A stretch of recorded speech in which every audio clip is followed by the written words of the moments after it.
Mon bien-aimé, mon frère, chers compatriotes, pasteurs, prêtres, la communauté chrétienne entière, avant de recevoir ces messages, que le salut de Dieu te soit donné au nom du Seigneur Jésus. Que la paix de Dieu te soit accordée au nom du Seigneur Jésus. Je suis ton frère, le pasteur, ton compatriote, par la grâce de Dieu et ses merveilles. Que Dieu nous accorde encore ce temps favorable. Je crois présenter un message à l'humanité dans l'une de ma chaîne qui avait pour thème la vocation. Et voici, pendant cette période, en ce moment propice, que Dieu m'accorde encore la grâce et ses faveurs de te présenter pour la deuxième fois la vocation. Qu'est-ce qu'une vocation? La vocation est un appel de Dieu au service des hommes et à son service. Je ne parle pas d'une vocation profane que tu connais. Je te présente la vocation céleste, un appel divin qui te vient du ciel pour devenir l'esclave des hommes, de l'humanité, les sauver et les amenant à leur Créateur Dieu. C'est de cette vocation, je voudrais que toi, pasteur, révérend, pasteur, aspirant, serviteur de Dieu, ancien de l'Église, évangéliste, prophète, apôtre, que nous prêtons l'oreille attentive pour écouter ces messages qui a plusieurs versets des Saintes Écritures. Le premier, Ésaïe chapitre 6 à partir du verset 8. Le deuxième, Luc chapitre 10 à partir du verset 2 au 5e verset. Le dernier, Jérémie chapitre 1 à partir du verset 4 au 10e verset. Alors, pasteur que tu es, je voudrais te faire comprendre. Tu t'es engagé pour servir Dieu, sauver les hommes qui vivent dans le péché, les amenant tous à la grâce de Dieu. Mais est-ce que là où tu te trouves, c'est une ambition que tu as entrepris pour sauver ou pour survivre, ou c'est une fonction que tu t'es trouvé dedans pour nourrir ta famille, ou c'est une vocation, un appel de Dieu pour arracher les âmes des hommes amenés à Dieu, ou tu as tenté plusieurs fois les concours, tu as écrit plusieurs fois les examens différents, que ce soit le BEF, que ce soit le CEP, que ce soit le CAP, que ce soit le BAC, tu as écrit plusieurs fois les examens pour être dans une activité quelconque et tu n'as pas eu la chance ou la grâce.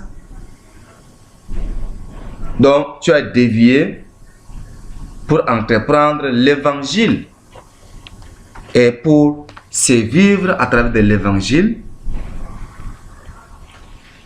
par ces messages,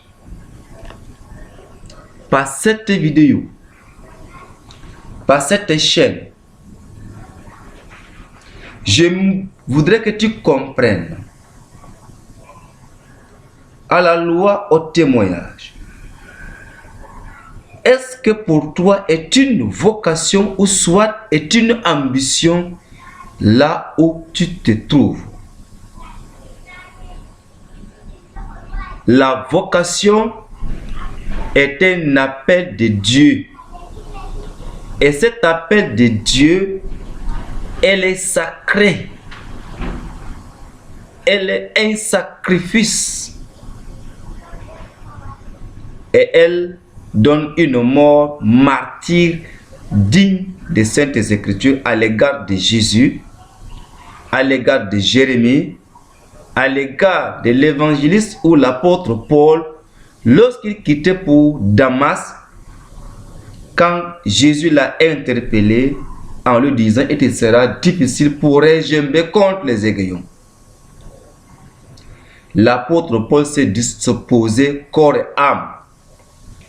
Il a présenté toutes les vertus de Dieu aux pécheurs, aux païens. Alléluia. La vocation. Dans la vocation, il y a la volonté. Si tu n'as pas la volonté dans une vocation, tu ne peux pas servir Dieu. Servir Dieu, c'est servir les hommes. C'est comme un berger, il n'a pas le temps de se reposer. Même quand il dort, sa réflexion est sur une nouvelle pâturage à laquelle il doit amener ses troupeaux pour le faire paître. Il n'est pas un berger qui connaît manger tous les fruits qui ne sont pas encore mûrs. Toi, avec ton costume, avec ta veste, avec ton col pastoral, je te demande avec une prière, ne te fâche pas contre moi qui est ton serviteur. Je voudrais mieux te faire comprendre que là où tu te trouves, tu n'es pas appelé par Dieu, mais tu es venu pour égorger, pour tuer, pour éliminer les âmes de Dieu et les ruiner. Sinon, est-ce que tu remplis les critères de la vocation? C'est pourquoi, dans ces livres, Ésaïe, chapitre 6, à partir du verset 8, qui dit: J'entendis la voix du Seigneur, disant: Qui enverrai-je et qui marchera pour nous? J'ai répondu: Mais voici, envoie-moi. Alléluia. Il n'était pas question d'Ésaïe. Ici, il était question de Jésus-Christ. Il va répondre plus tard dans le livre de Hébreux, chapitre 10, à partir du verset 5. Jusqu'aujourd'hui, la voix de la vocation ne fait que retentir: Qui enverrai-je et qui marchera pour nous? Est-ce que réellement le titre pasteur que tu portes, le titre apôtre que tu portes, un apôtre, c'est celui-là, il a presque les 9 dons, il a les 5 ministères, il doit traverser des nations et des nations. Mais toi, tu es un apôtre, tu n'as même pas traversé, même pas ta nation. Mais quand même, tu prétends si nommé apôtre. Tu te proto-donné un nom apôtre et non, ce nom est venu de Dieu.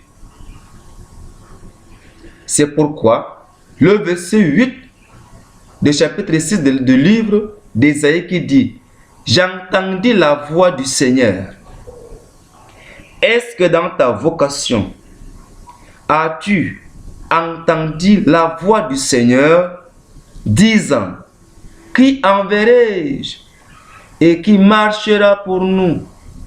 Dieu disait ça à Jésus et aux esprits.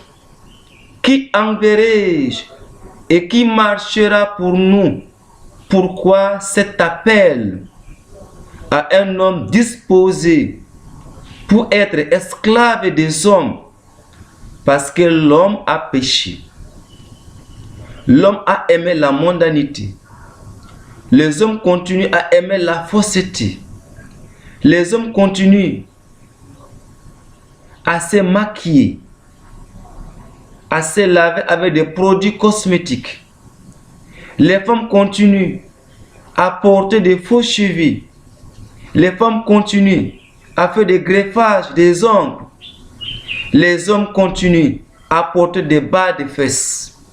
Et cet appel est un appel solennel. Qui enverrai-je et qui marchera pour nous? Mais toi, qui te proto-désigné serviteur de Dieu, te voilà dans ta chambre. Te voilà se reposer. Te voilà te donner des préjugés, des raisons, des raisonnements erronés et pleins d'illusions. Soit disant que non, tu es en train de te préparer. Mais pour quand? Pendant que le monde périt, la voix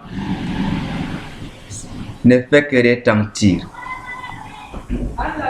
Dieu t'a appelé, Dieu t'a désigné pour que tu annonces les vertus de Dieu aux hommes, qu'ils ne se font que perdre jour après jour. Mais toi, tu as fait ce service pastoral, tu as fait ce service apôtre à un service profane.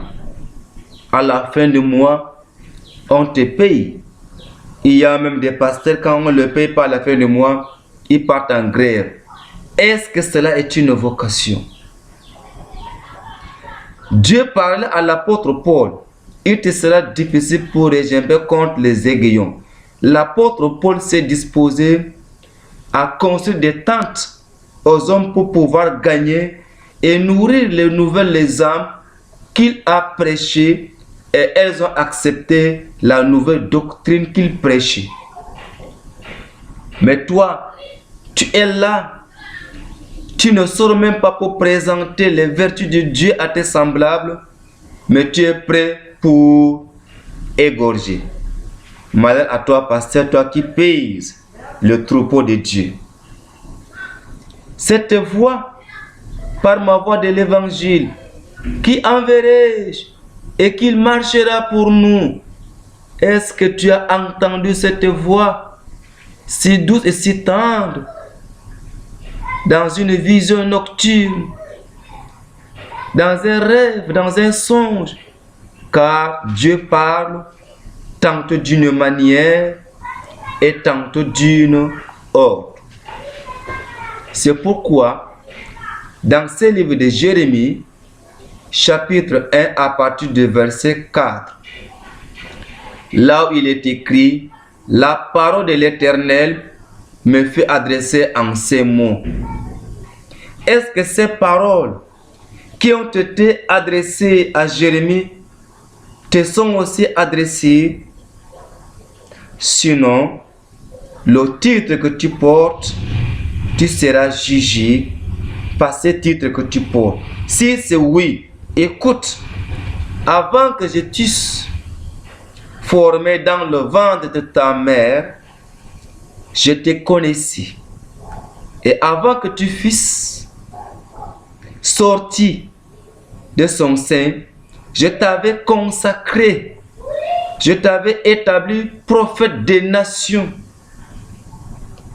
Est-ce que Dieu t'a consacré à un évangéliste? Si oui, as-tu déjà implanté combien des assemblées dans ta nation avant d'arriver dans d'autres nations? Les nations ici peuvent s'expliquer à plusieurs manières selon la faveur de Dieu que je reçois maintenant. Les nations peuvent être le tabac, la cigarette, la prostitution, les bagarres, les injures. Est-ce que tu es allé détruire ces nations dans la vie des hommes? As-tu été consacré? Quand on ne t'appelle pas serviteur de Dieu, tout de suite, tu te fâches. Quand on ne t'appelle pas papa, quand on ne t'appelle pas mon Seigneur, tout de suite, tu te fâches. Mais tu ne mérites pas ce titre du pasteur. Tu ne mérites pas ce titre du serviteur de Dieu. Et cette voix ne se fait que retentir. Qui enverrai-je et qui marchera pour nous? Une voix qui s'est retentie dans le ciel jusqu'à aujourd'hui. Cette voix, cet appel est valable. Si tu as répondu oui à cet appel, as-tu accompli à la mission à laquelle Dieu t'a conféré? La vocation.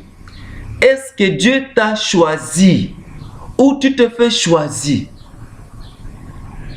Ou tu as choisi seulement la carrière pastorale, la carrière d'être serviteur de Dieu? Quand on est serviteur de Dieu, on est esclave des hommes. Tu dois souffrir pour la cause de Jésus-Christ, pour la cause de Dieu devant les hommes, nuit et jour, à présenter la bonne part qui est les saintes écritures aux hommes. Te voilà pendant 1 an, pendant 10 ans, pendant 20 ans, tu n'as jamais présenté la mort de Jésus aux hommes. Mais tu prétends proto-appelé serviteur de Dieu, pasteur, révérend, aspirant, évêque, prêtre. Répands-toi de cela. Tu pousses un ventre administratif. Tu as des costumes. Tu es véhiculé. Tu as mis un compte bancaire. Tu as mis construit. Tu as des voitures cylindrées. Est-ce que les hommes que Dieu dit qui enverrai-je et qui marchera pour nous?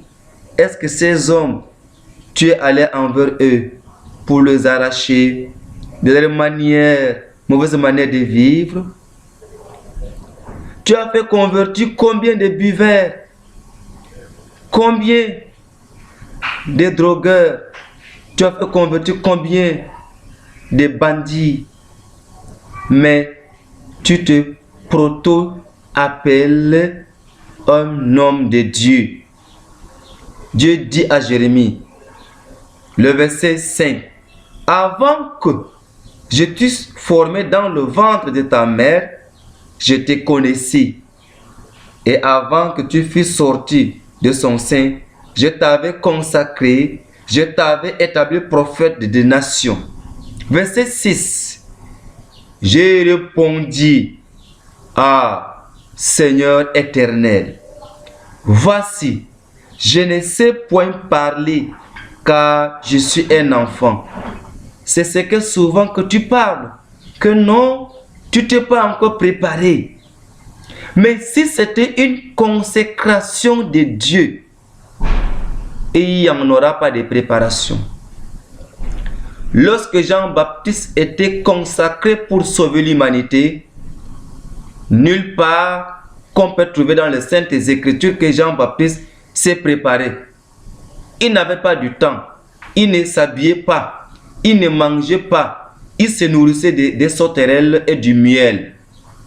Parce qu'il sait que le temps de rester pour préparer, le temps d'aller au marché chercher de vivre, les hommes meurent dans le péché. Voici un homme consacré pour le message de Dieu. Mais aujourd'hui, le service de Dieu est devenu pour les uns parce qu'il n'a pas une activité quelconque.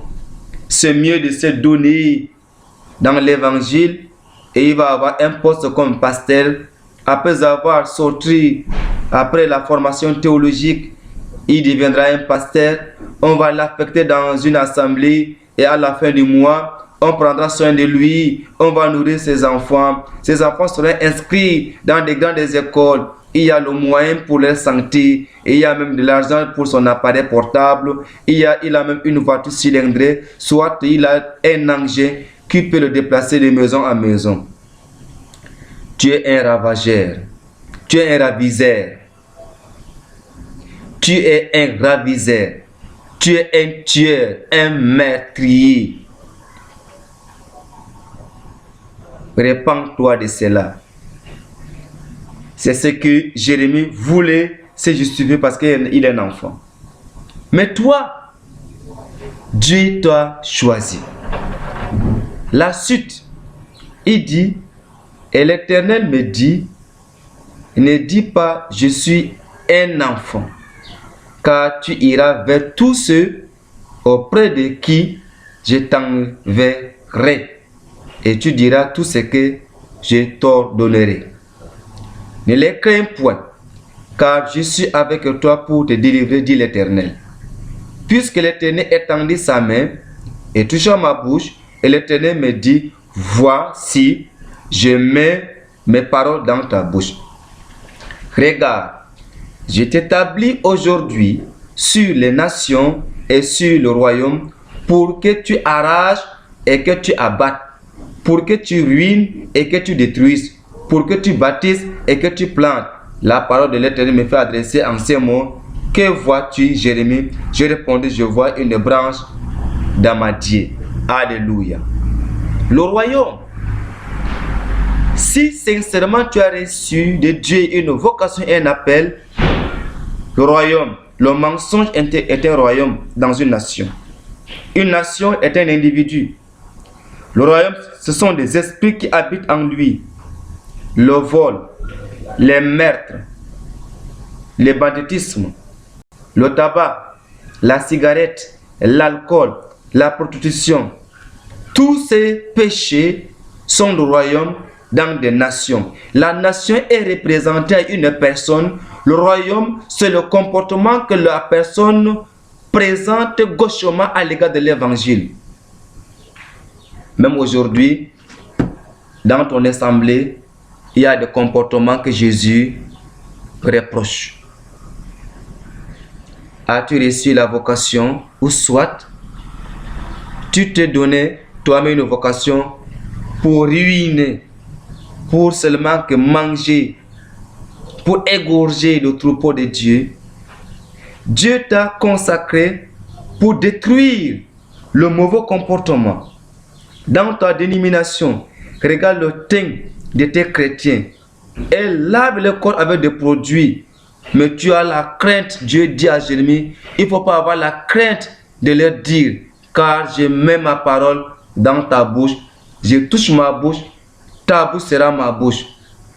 Mais depuis fort longtemps que tu as suivi une théologie, on t'a donné une assemblée, dans ton assemblée que tu gères, les femmes lavent le corps avec des produits cosmétiques, elles se fardent, elles mettent de la peinture dans leurs lèvres, elles se ressemblent comme des hiboux, comme des hyènes, comme des gazelles. Mais tu as la crainte de leur dire en face, de leur prêcher l'évangile, de détruire et planter la crainte de Dieu, de ruiner le seul comportement. Tu as cette crainte parce qu'elles vont quitter l'assemblée et tu n'auras pas la paix à la fin du mois. Répands-toi de cela. Si tu étais consacré pour défendre la cause de Dieu, parce que Dieu dit, qui enverrai-je qui marchera pour nous? Qui enverrai-je qui marchera pour nous? La voix fut retentie du ciel. Qui enverrai-je qui marchera pour nous? Dieu lance cet appel à l'humanité, aux anges, qui enverrai-je et qui marchera pour nous? Si tu as dit que me voici, envoie-moi. Et si réellement c'est une consécration divine, un appel qui vient du ciel, pourquoi ce seul comportement qui est dans la dénomination dont tu te trouves? Le monde du 3e millénaire, du 21e siècle, aujourd'hui prend un autre angle qui n'est pas l'angle de l'évangile. Mais tu es là, un pasteur, un apôtre, un prophète, un évangéliste. Je te présente ces messages. Il ne faut pas avoir la peur. Il ne faut pas avoir la crainte de parler à l'humanité. Je dois te parler avec les yeux ouverts et sans embâche. Dieu a besoin de toi. Si réellement tu t'es engagé au service de Dieu pour présenter l'évangile aux hommes, lève-toi, pasteur. Sinon, le peu que ton église t'assiste et tu ne sors pas pour arracher l'âme qui s'égare au jour le jour. Dieu dit dans Ézéchiel 33, il dit, je t'ai mis comme une sentinelle. Toutefois, quand tu verras un pécheur qui s'embourbe davantage dans le péché et que tu ne le prêches pas la vérité pour l'arracher de ce péché, lorsque cette personne mourra dans son péché, son sang, Dieu le redemandera entre tes mains.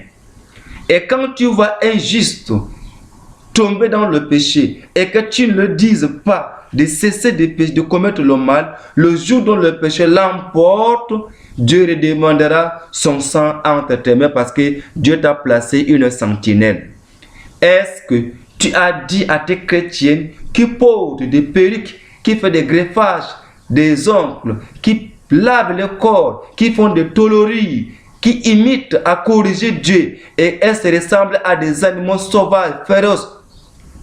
Est-ce que tu les avais indexés que c'est un mal et tu les avais laissés continuer dans cette vie sale? Le jour dont Jésus revient, il demandera leur sang sur toi. Alléluia. La vocation. La vocation est un appel solennel de Dieu. Ce n'est pas toi-même qui te proto-donner la vocation, mais c'est un appel de Dieu. Si tu n'as pas cette vocation, cesse. Va te chercher ailleurs et d'occuper la place pour rien et ne rien amener chez Dieu. Mais à la fin, tu tends la main vers le bas pour attendre la paye. Et de surcroît, quand on ne te paye pas, tu te fâches, tu grognes, tu murmures. Répands-toi de cela. Dieu t'a appelé, il t'a placé pour arracher, pour planter ce qui a été planté par le diable. Pour arracher et planter ce que Dieu t'a donné pour planter dans la vie des hommes. Est-ce que, compatriote pasteur, n'es-tu pas un pasteur sorcier qui est là seulement à égorger? Est-ce que tu as reçu en toute vérité cette vocation de Dieu? As-tu reçu l'appel de Dieu? La vocation, c'est un appel de Dieu que Dieu a appelé les hommes pour son service. Dans Luc chapitre 10, à partir du 2e verset, Jésus leur dit, la moisson est grande, mais il y a peu d'ouvriers. Prions donc le maître de la moisson d'envoyer des ouvriers dans sa moisson. Tu occupes la place des ouvriers là où tu es. La moisson est prête. Si réellement tu avais reçu une vocation, un appel de Dieu, tu as la faucille qui est l'évangile, qui est le salut. Tu devrais aller avec cet évangile, la faucille maintenant, pour moissonner cette moisson qui est déjà prête. Jusqu'à aujourd'hui, cette moisson, elle est prête devant ta porte, dans ton quartier, dans la ville où tu résides, dans ton pays, Mais pourquoi tu ne sors pas avec cette faucille qui est l'évangile pour arracher les hommes qui meurent dans les ordures du péché?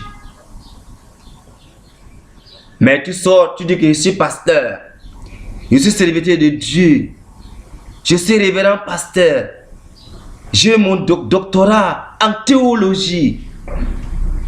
Mais est-ce qu'avec ces doctorats, as-tu sauvé une âme qui meurt dans des buvettes, qui meurt dans des paris poulets, dans des paris criquets, dans des paris cochons, dans des paris? Est-ce que tu allais arracher ces âmes, ramenant à Dieu? Dieu a préparé sa noce. Il t'envoie, mais tu n'as pas amené. Est-ce que tu as reçu une vocation ou soit tu te proto-donné une vocation? Jésus leur dit, partez, voici je vous envoie comme des agneaux au milieu de loups. Jésus nous envoie, même moi, je suis le témoin de cet évangile. Jésus m'envoie comme un agneau parmi le loup. Les loups sont des buveurs, sont des fumeurs, sont des prostituées, sont des sorciers, sont des vampires, sont ceux-là qui vivent dans le péché. Mais moi, un agneau, je ne dois pas aller en tant qu'un pasteur, en tant qu'un homme simple, pour arracher la vie qui s'égare, qui se noie. Tu as souvent prié, mais sors. La mission de Jésus, c'est aller. Faites les nations des disciples, mais pas rester. Mangez ce que les disciples apportent. Allez. Faites les nations des disciples. Tout pouvoir m'a été donné dans les cieux et sur la terre. Dans Matthieu chapitre 28, à partir du verset 18 jusqu'à verset 20. Tout pouvoir m'a été donné dans les cieux et sur la terre. Allez, faites les nations de disciples. Baptisez-les au nom du Père, au nom du Fils et au nom du Saint-Esprit et enseignez-les à observer tout le commandement. Mais toi, chez toi, aller, c'est rester sur place, avoir une corpulence, avoir une voiture cylindrée, avoir un engin, avoir une maison électrifiée, avoir la nourriture à satiété, avoir de l'eau jusqu'à se désaltérer. Mais la moisson est mûre. Alléluia. La moisson est mûre. Qui enverrai-je et qui marchera pour nous? La moisson est mûre. Regrette d'être appelé pasteur. Regrette d'être appelé serviteur de Dieu. Tu sais qui? Le pasteur, on le sent dehors. L'évangile, on le sent dehors. Je te conseille, as-tu reçu la vocation, un appel de Dieu où tu te proto-donné la vocation? Ou parce que tu as tenté le bac plusieurs fois, tu as tenté les examens plusieurs fois. Tu sais qu'avec ta connaissance que tu as maintenant, tu ne peux pas avoir le gain, tu ne peux pas avoir une fonction. Tu te seulement donné parce que là-bas à l'église, quand on est pasteur, on te paye bien. Pourquoi tu as eu la peur? Il leur dit, ne portez ni bourse, mais toi, sans argent, tu ne seras pas pour évangéliser. Ni sac, ni souliers, et ne saluer personne en chemin, ni souliers. Être un pasteur, ce n'est pas avoir le confort, ce n'est pas avoir une maison électrifiée, ce n'est pas se mettre à l'aise, c'est souffrir comme Jean-Baptiste n'avait pas du temps de s'habiller. Je ne t'empêche pas d'avoir un confort, mais est-ce que tu respectes la vocation? Tu n'es pas un raviseur par hasard. Est-ce que tu as converti une âme? Jésus dit, allez, faites les nations des disciples. Allez. Il n'a pas dit restez sur place.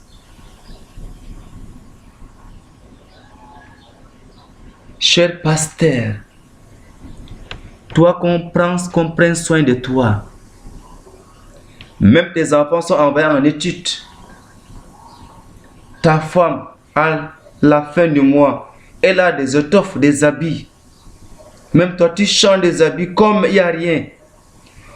Mais est-ce que tu as arraché? Est-ce que tu as ruiné? Est-ce que tu as détruit? Est-ce que tu as planté les vertus de Dieu dans la vie des hommes? Ne te ressemble pas le pasteur qui pèse les hommes. La vocation. As-tu reçu cette vocation? Sinon, Dieu t'appelle maintenant à te repentir. Si tu n'as pas cette grâce d'avoir cette vocation, il est temps de s'élever. Il est temps de se donner. Donne-toi maintenant à la parole de Dieu. Sinon, tu regretteras amèrement. Je te conseille, si tu n'as pas reçu la vocation de Dieu, laisse de tromper les hommes. Mes chers compatriotes, pasteur que tu es, as-tu reçu la vocation? Ou tu te peux donner une vocation? Quand c'est une vocation, on a la volonté de faire cette chose sans avoir un intérêt, un regard quelque part. Nuit comme jour, tu es dans une volonté de faire ce que Dieu t'a conféré, t'a confié.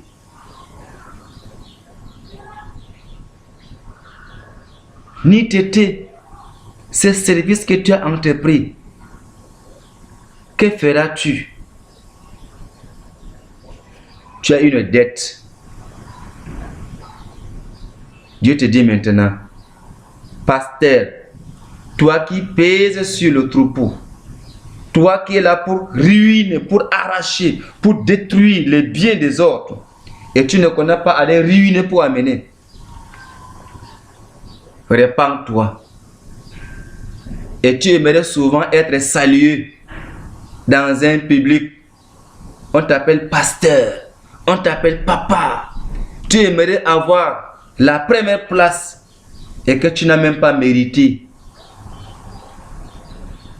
On t'appelle pasteur, mais tu n'es même pas pasteur de la vocation. Tu ne t'es même pas consacré pour le service de Dieu. C'est la raison pour laquelle tu as la crainte de parler à tes adeptes, de ne pas faire ce qu'ils font aujourd'hui dans ton assemblée. Regarde la couleur de tes chrétiennes. Est-ce qu'elles étaient nées comme tu vois devant toi?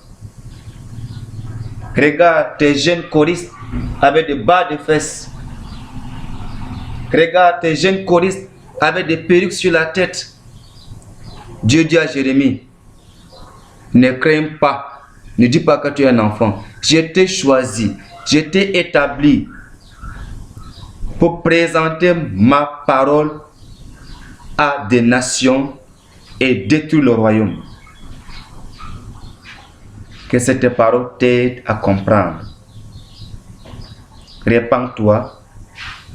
Toutefois, quand tu ne t'es pas donné pour la chose de la vocation, il est temps de se lever, présenter la bonne part, arracher, ruiner, détruire pour la gloire de Dieu. Ne mange pas le gain sordide.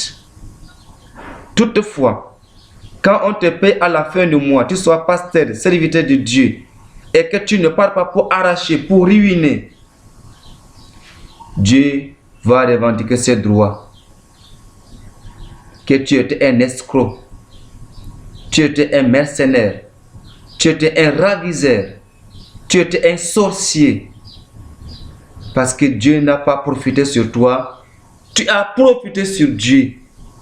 Au dernier jour, tu as un compte à rendre à ce Dieu. Que le Seigneur te bénisse.